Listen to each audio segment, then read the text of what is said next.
अगस्त 2025 शुक्रवार। पहला पाठ लेवी ग्रंथ अध्याय 23 पद संख्या 1, 4 से 11, 15, 16, 27 और 34 से 37।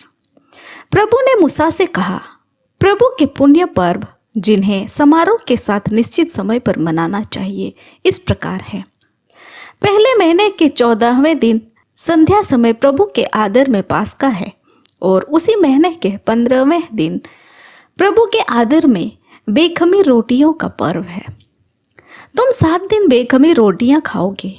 पहले दिन तुम लोगों के लिए एक धार्मिक समारोह का आयोजन किया जाएगा और तुम किसी प्रकार का काम नहीं करोगे।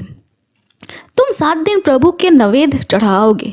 7वें दिन तक धार्मिक समारोह का आयोजन किया जाएगा और तुम किसी प्रकार का काम नहीं करोगे।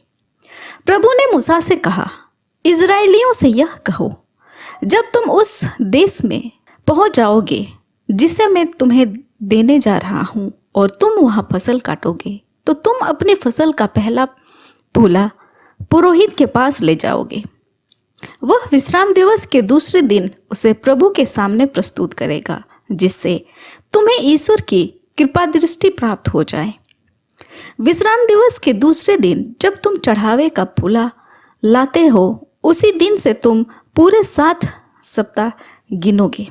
7वें सप्ताह के दूसरे दिन अर्थात 50वें दिन तुम प्रभु को नए अनाज का नैवेद्य चढ़ाओगे। 7वें महीने का 10वां दिन प्रायश्चित दिवस है। उस दिन तुम लोगों के लिए धार्मिक समारोह का आयोजन किया जाएगा। तुम उपवास करोगे और प्रभु को नैवेद्य चढ़ाओगे। उसी 7वें महीने के 15वें दिन प्रभु के आदर में शिविर पर्व प्रारंभ होगा। वह 7 दिन तक मनाया जाएगा। उसके प्रथम दिन धार्मिक समारोह का आयोजन किया जाएगा और तुम किसी प्रकार का काम नहीं करोगे। तुम 7 दिन प्रभु के नैवेद्य चढ़ाओगे। 8वें दिन तुम लोगों के लिए धार्मिक समारोह का आयोजन किया जाएगा और तुम प्रभु के नैवेद्य चढ़ाओगे। उस दिन समापन समारोह होगा और तुम किसी प्रकार का काम नहीं करोगे।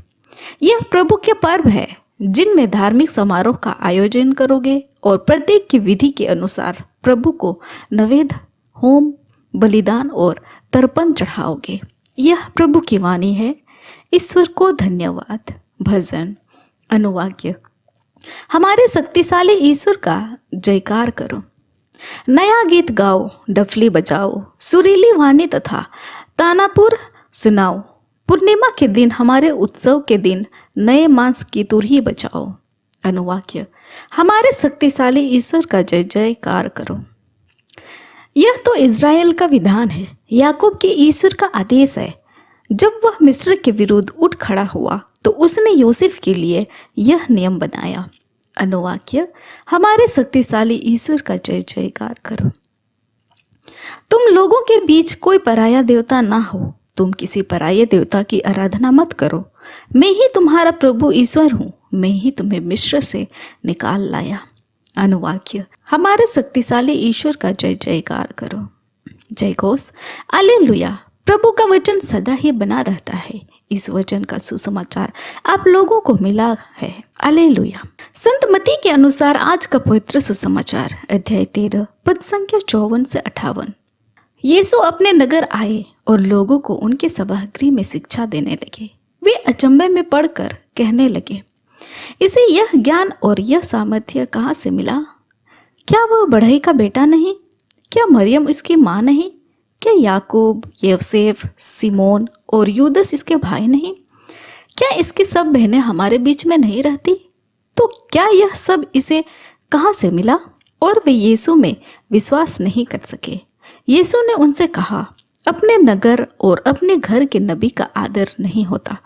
लोगों के अविश्वास के कारण उन्होंने वहाँ बहुत कम चमत्कार दिखाए। यह हमारे प्रभु यीशु ख्रिस्त का सुसमाचार है। ख्रिस्त की जय। तो आइए आज के पाठों पर मनन चिंतन करते हैं। यदि हम किसी व्यक्ति या स्थिति को अच्छी तरह से जानते हैं तो हम आसानी से उस व्यक्ति के प्रति सम्मान खो सकते हैं या उस स्थिति में लापरवाह हो सकता है।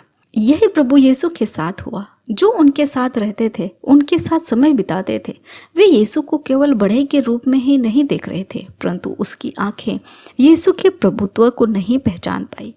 इसलिए हम सभी को पूर्वधारण से बचना चाहिए, क्योंकि यह हमें हमारे ही साथ रहने वाले व्यक्ति के जीवन में अच्छाइयाँ को देखने नहीं देती।